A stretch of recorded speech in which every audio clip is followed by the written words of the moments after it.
Welcome to Unique IAS Academy. This is Manikandan from Coimbatore.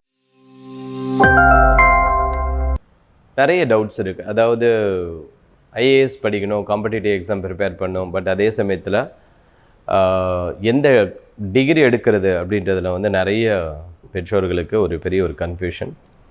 So நிறைய பேருக்கு எனக்கு கால் பண்ணியிருந்தாங்க, இதில் வந்து இது ரிலேட்டடாக எந்த சப்ஜெக்ட் எடுக்கட்டும் அப்படின்னு சொல்லிட்டு. ஸோ அதுக்காக தான் வந்து இந்த ஒரு சின்ன வீடியோ. ஸோ அது மட்டும் இல்லை, நம்ம காலேஜ் படிக்கும்போதே இந்த மாதிரியான காம்படிட்டிவ் எக்ஸாமினேஷனுக்கு எப்படி ப்ரிப்பேர் பண்ணுறது, என்ன பண்ணலாம் அப்படின்றது பற்றியான ஒரு சின்ன ஒரு டீட்டெயில்ஸ் தான் இந்த வீடியோவில் கொடுக்க போகிறேன். சார் வாங்க பார்க்கலாம். ஓகே, பொதுவாக வந்து காம்படிட்டிவ் எக்ஸாம்னா நிறைய இருக்குது. அது வந்து என்ன சொல்கிறது, அவ்வளோ காம்படிட்டிவ் எக்ஸாம்ஸ் இருக்குது. ஸோ அதில் வந்து நீங்கள் எதை வேணால் சூஸ் பண்ணலாம். பட் நம்ம இன்றைக்கி வந்து முக்கியமாக பார்க்குறது வந்து UPSC and TNPSC examination. Competitive எக்ஸாம்னு பார்க்கும்போது யூபிஎஸ்சி சிவில் சர்வீஸ் எக்ஸாமினேஷன் இருக்குது.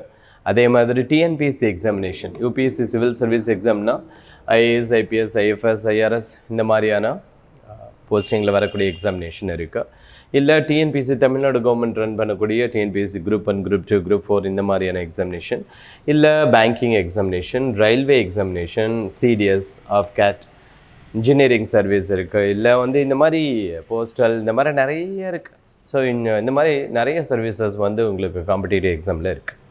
பட் மெயினாக மேக்ஸிமம் ஸ்டூடெண்ட்ஸ் ப்ரிப்பேர் பண்ணக்கூடியது அப்படின்னு பார்த்தீங்கன்னா யூபிஎஸ்சி சிவில் சர்வீஸ் பண்ணுவாங்க, இல்லை டிஎன்பிஎஸ்சி பண்ணுவாங்க, பேங்கிங் பண்ணுவாங்க, அண்ட் ரயில்வே, அதே மாதிரி இந்த ஆஃப்கட், சிடிஎஸ் இதெல்லாம் வந்து நிறைய பேர் பண்ணுறாங்க. நிறைய பேர் வந்து காலேஜ் படிக்கும்போதே சைட் பை சைடாக சில ஸ்டூடெண்ட்ஸ் வந்து ப்ரிப்பேர் பண்ணிகிட்ருக்காங்க. ஸோ இது இந்த மாதிரி ப்ரிப்பேர் பண்ணும்போது நீங்கள் பார்த்தீங்கன்னா, ஸோ இதில் நீங்கள் ஒவ்வொன்றுத்துக்குமே தனித்தனியாக வேணும்னாலும் ப்ரிப்பேர் பண்ணிக்கலாம். இல்லை ஒரு காமனாக ப்ரிப்பரேஷன் அப்படின்றது கூட நீங்கள் வச்சுருக்கலாம். ஸோ ஃபார் எக்ஸாம்பிள் பார்த்தீங்கன்னா, காமனாக ஜென்ரல் ஸ்டடீஸ்னு ஒரு ஏரியா இருக்குது.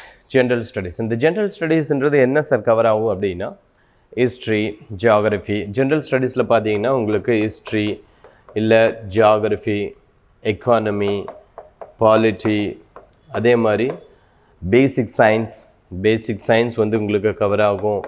அதே மாதிரி பார்த்தீங்க அப்படின்னா பேசிக்காக science and technology, current affairs and culture, இது எல்லாமே வந்து கவர் ஆகிடும். அண்ட் ஜென்ரல் நாலேஜ், ஜிகே அப்படின்ற ஆஸ்பெக்ட்ஸ்லையும் கவர் ஆகிடும். இது எல்லாமே சேர்த்தது தான் நம்ம வந்து ஜென்ரல் ஸ்டடீஸ் அப்படின்னு நம்ம சொல்கிறோம். அண்ட் அதே மாதிரி இன்னொரு சப்ஜெக்ட் என்ன அப்படின்னா ஆப்டிடியூட் ரீசனிங். உங்களுடைய காலேஜ்லேயே வந்து கேம்பஸ் இன்டர்வியூக்காக வந்து ஜென்ரலாகவே எல்லாருமே சொல்லிக் கொடுப்பாங்க ஆப்டிடியூட் ரீசனிங். அதே மாதிரி பார்த்தீங்க அப்படின்னா கரண்ட் அஃபேர்ஸ், அதுக்கப்புறம் வந்து English grammar and general English இருக்கும். அப்புறம் வந்து ஒரு வேளை நீங்கள் டிஎன்பிஎஸ்சிக்கு ப்ரிப்பேர் பண்ணுறீங்க அப்படின்னா தமிழ் லாங்குவேஜ் பேப்பர் வந்து கம்பல்சரியாக இப்போ வந்து ஒரு எக்ஸ்ட்ரா ஒரு பேப்பர் ப்ரிப்பேர் பண்ணும். ஸோ இதில் பார்த்தீங்கன்னா இந்த 3 விஷயங்கள் இது வந்து பொதுவாக நீங்கள் எந்த எக்ஸாம் போனாலும் இருக்கும். டிஎன்பிஎஸ்சிக்கு போனாலும் இருக்கும், இல்லை பேங்கிங் ரயில்வே போனீங்கனாலும் இருக்கும், போஸ்டல் போனீங்கனாலும் இருக்கும், இல்லை வந்து ஐஏஎஸ் எக்ஸாமினேஷன் அப்படின்னாலும் இருக்கும். எல்லாத்துக்குமே இருக்கும். பேங்கிங்கில் என்ன அதிகமாக இருக்காது அப்படின்னா ஜென்ரல் ஸ்டடீஸ் கொஞ்சம் அதிகமாக இருக்காது. மற்றபடி ஆப்டிடியூட் ரீசனிங் இருக்கும், கரண்ட் அஃபேர்ஸ் இருக்கும், அண்ட் இங்கிலீஷ். இந்த இங்கிலீஷ் வந்து பார்த்திங்கன்னா பேங்கிங்கில் அதிகமாக இருக்கும். ஓகே, இது வந்து எதுக்கு சொல்ல வரேன் அப்படின்னா, இது வந்து ஒரு காமனான ஒரு ஏரியா. இது வந்து நீங்கள் ஆஃப்கேட் பண்ணாலும் சரி, இல்லை சிடிஎஸ் பண்ணாலும் சரி, எனி காம்படிட்டிவ் எக்ஸாமினேஷன் நீங்கள் எங்கே போனாலுமே இந்த 3 ஏரியா, சில ஏரியாவில் இங்கிலீஷும் வரும். ஸோ இது வந்து பார்த்தீங்கன்னா உங்களுக்கு காமனாக இருக்கக்கூடிய சப்ஜெக்ட்ஸ். இது நீங்கள் வந்து செப்பரேட்டாக ப்ரிப்பேர் பண்ணணும்னாலும் பண்ணலாம். இல்லை ஆஃப்கேட்காகவே நீங்கள் பண்ணணும்னாலும் பண்ணலாம், சிடிஎஸ்க்காகவே பண்ணணும்னாலும் பண்ணலாம், இல்லை டிஎன்பிசிக்காகவே நம்ம ப்ரிப்பேர் பண்ணணும்னாலும் பண்ணலாம், இல்லை சிவில் சர்வீஸ்க்காகவே ப்ரிப்பேர் பண்ணணும்னாலும் பண்ணலாம். ஓகே, பட் இன்றைக்கி நம்ம பார்க்கக்கூடியது வந்து என்ன அப்படின்னா சிவில் சர்வீஸ் எக்ஸாமினேஷன் அப்படின்றதுக்கு தான் பார்க்க போகிறோம். எஸ்பெஷலி அந்த சிவில் சர்வீஸ் நம்ம காலேஜ் படிக்கும்போதே அந்த சிவில் சர்வீஸுக்கு என்ன சப்ஜெக்ட் நம்ம சூஸ் பண்ணலாம், அது எந்த அளவுக்கு கவர் ஆகும், எந்த சப்ஜெக்ட் நம்ம எடுக்கலாம், அதை எப்படி சைட் பை சைடாக ப்ரிப்பேர் பண்ணலாம் அப்படின்றதுக்கான ஒரு வீடியோஸ் தான் வந்து இன்றைக்கி நம்ம கொடுக்கக்கூடிய வீடியோ.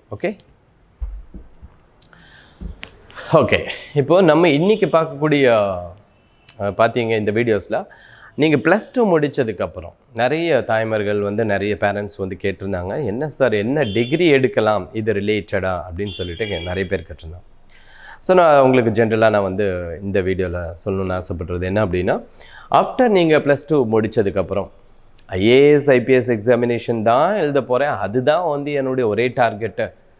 ஒன்றா ஐஏஎஸ் ஆகணும், இல்லைனா ஐபிஎஸ் ஆகணும், இல்லைனா ஐஎஃப்எஸ் ஆகணும், இந்த மாதிரியான போஸ்டிங்ஸ் தான் வந்து என்னுடைய டார்கெட்டு, வேறு எதுவுமே வேணாம் அப்படின்னு நீங்கள் முடிவு பண்ணீங்க அப்படின்னா நீங்கள் என்ன சூஸ் பண்ணலாம் அப்படின்னா, உங்களுக்கு உங்களுடைய காலேஜில் நீங்கள் வந்து கோயம்புத்தூர் அப்படின்னாலோ இல்லை சென்னைனாலோ எனிவேர் நீங்கள் எந்த இடத்துல இருக்கீங்களோ அந்த இடத்துல அந்த காலேஜில் நீங்கள் பேசிக்காக ஹிஸ்ட்ரி இருந்தாலும் ஆப்ஷனாக நீங்கள் வந்து சப்ஜெக்டாக எடுக்கலாம், இல்லை ஜியாகிரஃபி இருந்தாலும் எடுக்கலாம், பொலிட்டிக்கல் சயின்ஸ் இருந்தாலும் எடுக்கலாம், சோஷியாலஜி இருந்தாலும் எடுக்கலாம், பப்ளிக் அட்மினிஸ்ட்ரேஷன் இருந்தாலும் எடுக்கலாம், இல்லை டிஃபென்ஸ். ஓகே, ஸோ இந்த இல்லைன்னா லா கூட எடுக்கலாம். ஓகே, ஸோ இந்த மாதிரியான சப்ஜெக்ட்ஸ் எல்லாம் நீங்கள் வந்து எடுக்கும்போது என்ன அப்படின்னா, இன்க்ளூடிங் லா கூட எடுக்கலாம்.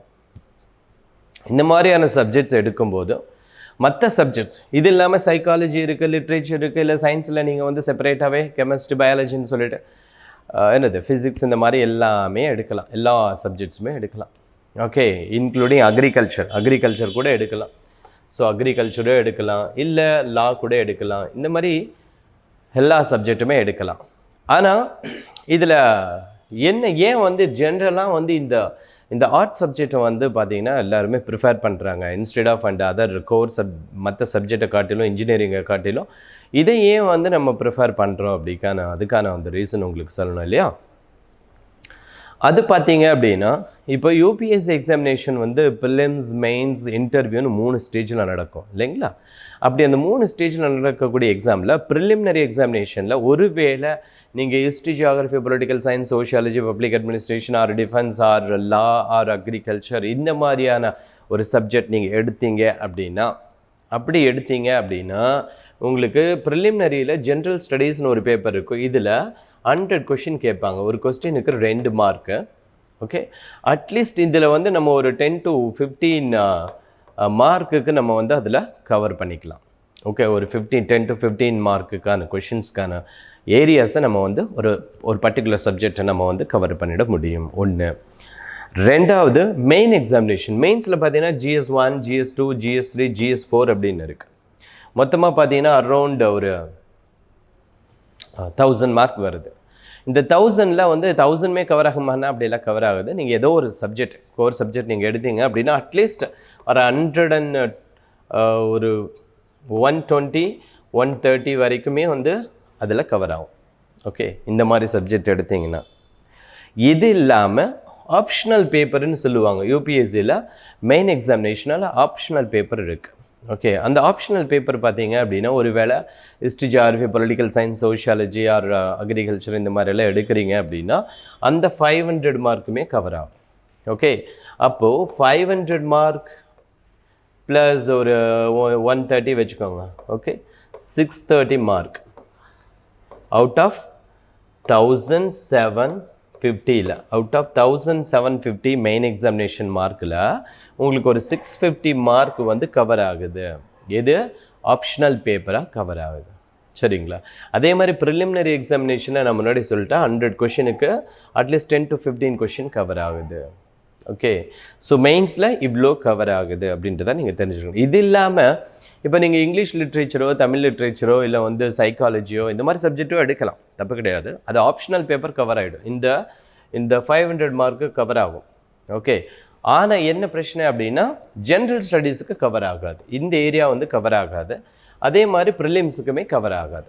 ஓகே, ப்ரிலிம்ஸுக்குமே கவர் ஆகாது. மெயின் எக்ஸாமினேஷனில் வரக்கூடிய ஜென்ரல் ஸ்டடீஸ்க்குமே கவர் ஆகாது. சைக்காலஜி ஆர் லிட்ரேச்சர் இந்த மாதிரியான வேறு சப்ஜெக்ட்ஸ் எல்லாம் நீங்கள் போகும்போது எதுவுமே அது கவர் ஆகாது.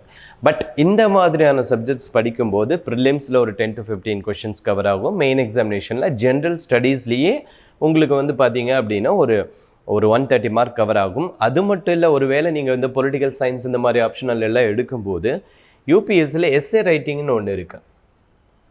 அந்த எஸ்ஏ ரைட்டிங்கில் வரக்கூடிய டாபிக்ஸ் வந்து பார்த்தீங்க அப்படின்னா ஜென்ரலாகவே political science and sociology, public administration and இந்த மாதிரியான ஆஸ்பெக்ட்ஸில் தான் வந்து எஸ்ஏ ரைட்டிங்கே இருக்கும். ஸோ அப்போ பார்க்கும்போது அந்த எஸ்ஏ ரைட்டிங்குமே நமக்கு வந்து கவர் ஆகும். ஓகே, அப்போ பார்த்தீங்கன்னா நாட் ஓன்லி 650, 630, ஈவன் இதில் ஒரு 250 இல்லைனாலும் ஒரு 50% நம்ம போட்டால் கூட என்ன சொல்கிறது, ஒரு 600 ஒரு 700 மார்க்குக்கு வந்து நம்ம வந்து கவர் பண்ணிட முடியும். ஓகே, இது வந்து நம்ம எப்போ அப்படின்னு இந்த மாதிரி ஆப்ஷனில் நீங்கள் எடுத்தீங்கன்னா, இல்லை வேறு எடுத்துகிட்டு நீங்கள் சைட் பை சைடாக ப்ரிப்பேர் பண்ணணும்னாலும் பண்ணிக்கலாம். அது வந்து உங்களோட விருப்பம்தான். ஸோ அதனால் டிகிரி நீங்கள் எடுக்கணும் சார் அப்படின்னா தாராளமாக வந்து நீங்கள் வந்து யூஜி எடுக்கும்போது இந்த மாதிரி ஹிஸ்ட்ரியோ, ஜியாகிரஃபியோ, பொலிட்டிக்கல் சயின்ஸோ, பப்ளிக் அட்மினிஸ்ட்ரேஷனோ, ஈவன் அக்ரிகல்ச்சரோ, இல்லை லாவோ, டிஃபென்ஸோ இந்த மாதிரி இருந்ததுன்னா ஃபர்ஸ்ட் ப்ரிஃபரன்ஸ் கொடுங்க. எக்ஸ்க்ளூசிவாக நீங்கள் யூபிஎஸ்சி தான் ப்ரிப்பேர் பண்ணணும் அப்படின்னா, இல்லை அப்படின்னா நீங்கள் வந்து சைட் பை சைடாக லிட்ரேச்சர் போட்டுட்டு கூட நீங்கள் இதை ப்ரிப்பேர் பண்ணலாம். இல்லை இன்ஜினியரிங் படிச்சுட்டே கூட நீங்கள் வந்து சைட் பை சைடாக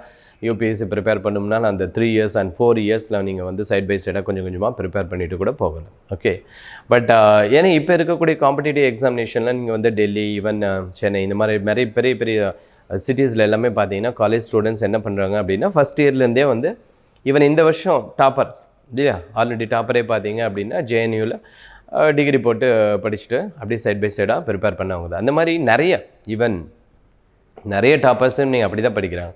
ஸோ காலேஜ் படிக்கும்போதே சைட் பை சைடாக வந்து அவங்க ப்ரிப்பேர் பண்ணும்போது, எக்ஸ்க்ளூசிவாக ப்ரிப்பேர் பண்ணும்போது ஆட்டோமேட்டிக்காகவே இந்த லாஸ்ட் செமஸ்டர் எழுதிட்டு ஈவன் ரிசல்ட் வரதுக்கு முன்னாடியே நம்ம வந்து எக்ஸாம் எழுத முடியும், அப்ளிகேஷன் போட முடியும். ஓகே, ஸோ டெடிகேட்டிவாக அதுக்காகவே பண்ணுறீங்கன்னா தாராளமாக இந்த மாதிரி பண்ணுங்கள். இல்லை அப்படின்னாலும் சைட் பை சைடாக வேறு டிகிரி போட்டு கூட நீங்கள் சைட் பை சைடாக பண்ணலாம். ஓகே, அந்த மாதிரி பண்ணும்போது இப்போ கோயம்புத்தூரில் அப்படின்னு பார்த்தீங்கன்னா நம்ம unique IS academy Coimbatore Gandhipuram main town bus stand பக்கத்துலேயே இருக்குது. ஸோ நம்ம கோயம்புத்தூர் சுற்றி இருக்கக்கூடிய ஸ்டூடெண்ட்ஸ் நீங்கள் ப்ரிப்பேர் பண்ணோம் அப்படின்னா நீங்கள் ரெகுலர் மார்னிங்கோ இல்லை ஈவினிங்கோ இல்லை வீக்கெண்டோ, காலேஜ் ஸ்டூடெண்ட்ஸ்னால் ஜென்ரலாக ஈவினிங் வரலாம், 5:30 to 7:30 வரலாம். இல்லை வீக்கெண்டுனா சாட்டர்டே சண்டே 10 to 5 இந்த மாதிரி ஏதோ ஒரு பேட்சஸ் நீங்கள் வந்து ப்ராப்பராக நீங்கள் வந்து ஃபாலோ பண்ணி வந்தீங்க அப்படின்னா கண்டிப்பாக நீங்கள் வந்து இந்த மாதிரி சிலபஸ் எல்லாம் வந்து தாராளமாக கவர் பண்ணலாம். லாஸ்ட் செமஸ்டரில் நீங்கள் எக்ஸாம் எழுதி உங்களுடைய ட்ரீமை நீங்கள் வந்து அச்சீவ் பண்ணிக்கலாம். ஸோ இந்த எக்ஸாமினேஷனை பொறுத்தவரையிலுமே ஃபுல் ஆஃப் டெடிகேஷன் இருக்கணும். இண்டிவிஜுவலாக வந்து நீங்கள் வந்து என்ன சொல்கிறது, ஒரு டெடிகேஷன் அப்படின்றது கம்பல்சரி இருக்கணும். அப்போ தான் வந்து நம்ம இதில் ரிசல்ட் ப்ரொடியூஸ் பண்ண முடியும். ஸோ கண்டிப்பாக இந்த வீடியோஸ் வந்து உங்களுக்கு ஹெல்ப்ஃபுல்லாக இருக்குன்னு நினைக்கிறேன். ஃபர்தர் எனி டவுட்ஸ் அப்படின்னாலும் நீங்கள் நேராகவே இன்ஸ்டியூஷன் வந்தே கூட நீங்கள் வந்து கவுன்சிலிங் கேட்டுக்கலாம். நாங்கள் ஃப்ரீயாக கவுன்சிலிங் கொடுப்போம். அண்ட் எனி டவுட்ஸ் நீங்கள் கால் பண்ணி கூட கேட்கலாம். Okay, so thank you.